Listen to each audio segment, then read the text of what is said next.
Ciao a tutti amici di WeDrive e benvenuti in questo nuovo video.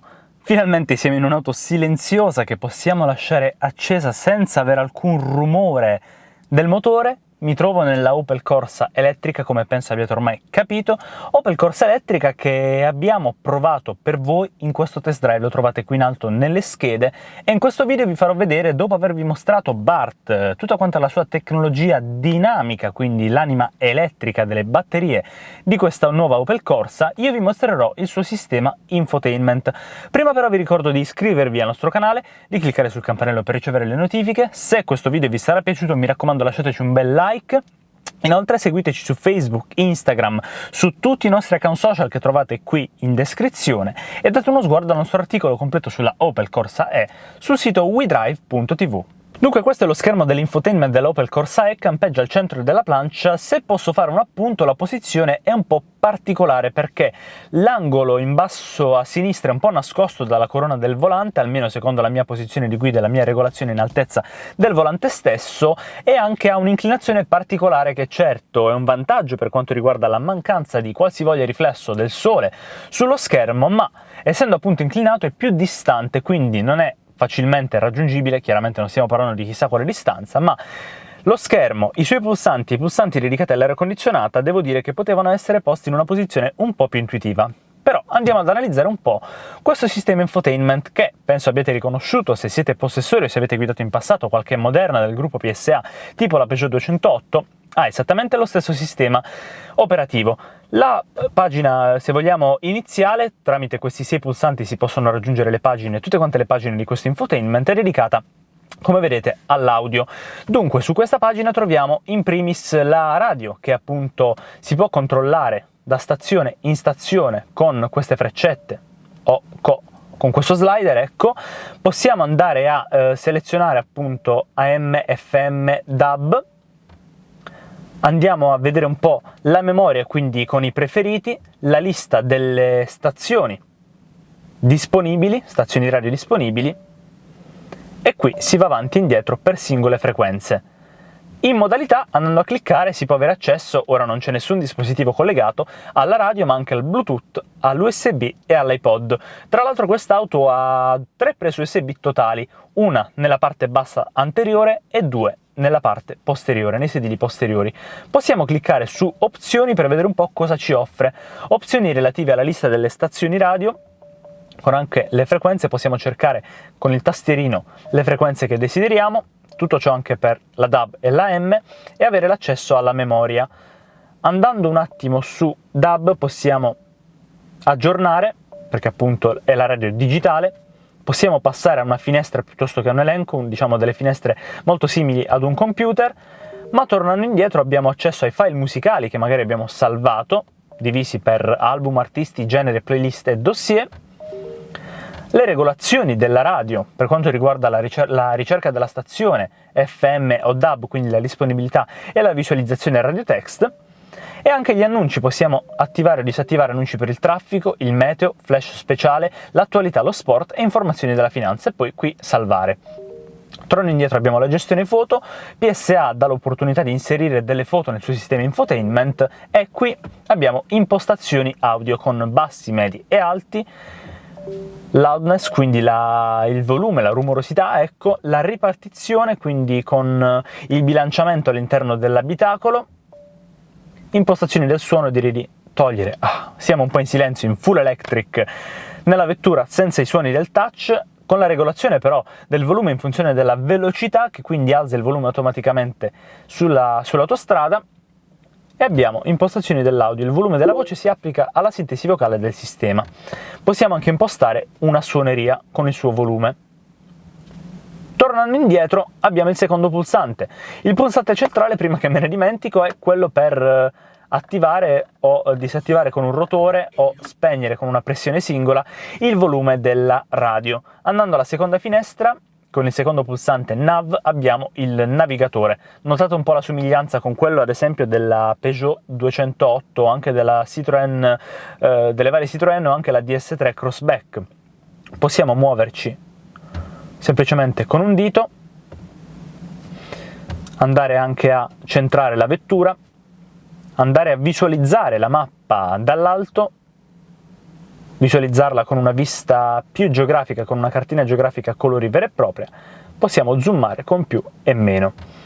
Tornando indietro abbiamo qui delle impostazioni con una colonna che si apre, ci mostra le stazioni, ci mostra i parcheggi, informazioni per il traffico, il colore della mappa giorno, notte automatico, i punti di interesse che si possono visualizzare sulla mappa, ce ne sono tanti, concessionarie Opel, aree di sosta, aeroporto e quant'altro. Guardate che lista praticamente infinita, ragazzi, anche divisi per tipi di interesse: viaggio, vita attiva, commerciale, pubblico, geografico. Inoltre abbiamo la consultazione della mappa, dove appunto possiamo andare un po' a vedere proprio come se fosse una cartina geografica. Qui inoltre possiamo trovare i punti dove poter ricaricare la nostra vettura 100% elettrica, quindi vari punti di interesse. Tornando indietro possiamo visualizzare perfettamente dall'alto, quindi in 2 dimensioni, con il nord bloccato, in 3D e anche con una funzione automatica del nord. Ma direi di tornare nella visualizzazione 3D, che secondo me è la più bella. Nella barra di ricerca chiaramente possiamo andare a digitare un indirizzo, un punto di interesse con il tastierino, e nel menu abbiamo varie impostazioni per la navigazione, quindi l'inserimento di un indirizzo sempre con il tastierino, le mie destinazioni, quindi casa, lavoro e quant'altro, anche in base ai contatti, ricerca per punti di interesse, una ricerca normale con centro di interesse e indirizzo, insomma c'è un mirroring appunto di queste funzioni anche nel menu della navigazione.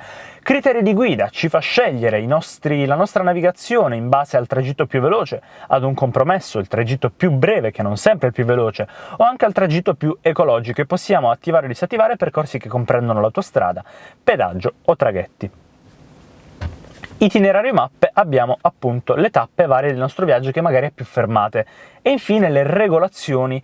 Appunto possiamo scegliere, come vi ho fatto vedere prima, 2D con nord bloccato, 2D autonomi e 3D view, con anche la visualizzazione in 3D dei veicoli, degli edifici, scusate, e del suolo. Andando alle regolazioni della mappa possiamo aggiungere una funzione che ci indica la destinazione finale a piedi se in una zona chiusa al traffico, gli allarmi con delle allerte, voce con un'attivazione dei messaggi di guida e la pronuncia del nome delle strade, e anche le cartografie. Il terzo pulsante ci permette di collegare uno smartphone. Non vi spoiler nulla perché il prossimo video sarà proprio su come collegare lo smartphone, quindi iscrivetevi nuovamente al nostro canale per non perdervelo. Il terzo pulsante è dedicato all'anima elettrica della vettura, quindi ci mostra i flussi della ricarica quando stiamo percorrendo una strada, stiamo decelerando e quindi andiamo a ricaricare il pacco batterie, che si trova esattamente in questa posizione sotto il divanetto posteriore e i sedili anteriori. Possiamo dare uno sguardo alle statistiche in kWh per 100 km e anche pianificare una carica con un orario, magari una carica notturna. Il quinto pulsante ci permette di raggiungere la connettività con Apple CarPlay, con Android Auto, visualizzare l'app del veicolo per quanto riguarda l'energia, appunto quello che vi ho fatto vedere prima. Tornando abbiamo anche delle opzioni in merito alla connessione Bluetooth. Appunto possiamo selezionare da qui il telefono, una connessione tramite il Wi-Fi, condivisione della connessione Wi-Fi e le gestioni della connessione stessa.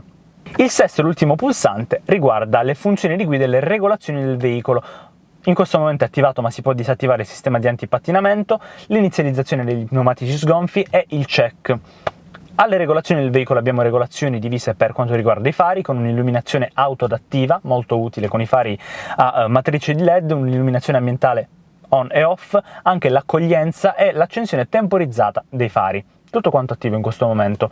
Per quanto riguarda il comfort abbiamo lo sbloccaggio in off in questo momento solo per il guidatore, lo sbloccaggio del solo bagagliaio, il bloccaggio della chiusura dei retrovisori e il tergicristallo posteriore per quanto riguarda la retromarcia. Infine la sicurezza, abbiamo l'Active Safety Brake attivo, ragazzi, sistemi di sicurezza sempre attivi, la visualizzazione della velocità consigliata, il riconoscimento della segnaletica stradale, l'allarme di stanchezza del guidatore e la sorveglianza degli angoli morti con una spia che si trova sugli specchietti retrovisori. Infine il layout generale di questo schermo da 10 pollici ci dà una colonna a sinistra con la temperatura esterna, la nostra posizione eventualmente e delle notifiche, dove possiamo andare anche con uno shortcut a raggiungere una modalità privata con un PIN alla disattivazione del wifi oppure ai dati mobili della vettura. Qui in alto a destra abbiamo la visualizzazione dell'orario, sono le 17:27, e le impostazioni dello schermo e anche dell'audio. Possiamo spegnere lo schermo in modalità notturna per non disturbare i passeggeri o creare dei profili per i vari utilizzatori della vettura, perché magari l'unica auto di famiglia viene utilizzata dal padre, dalla madre, dal figlio e ognuno di loro ha delle impostazioni personalizzate. Infine, nel momento in cui andiamo ad accendere l'aria condizionata dalla parte bassa della plancia, abbiamo a destra e a sinistra due pulsanti che ci indicano, anzi due più che altro visualizzazioni che hanno funzione di pulsanti per regolare la temperatura. Fa caldissimo ragazzi, quindi la metto veramente al minimo, e qui possiamo regolare la velocità delle ventole oppure posizionarla in automatico. Questo quindi era il sistema infotainment della nuova Opel Corsa E, un sistema piuttosto intuitivo che abbiamo trovato su tante altre vetture del gruppo PSA. Voglio sapere i vostri pensieri o se avete domande, suggerimenti, chiarimenti ulteriori qui sotto nei commenti. Se questo video vi è piaciuto lasciatemi un bel like, ricordatevi inoltre di non perdervi tutta la playlist riguardante la Opel Corsa E qui in alto nelle schede, iscrivetevi al nostro canale, cliccate sul campanello per ricevere le notifiche, seguiteci su Facebook e Instagram e non perdetevi l'articolo completo su wedrive.tv.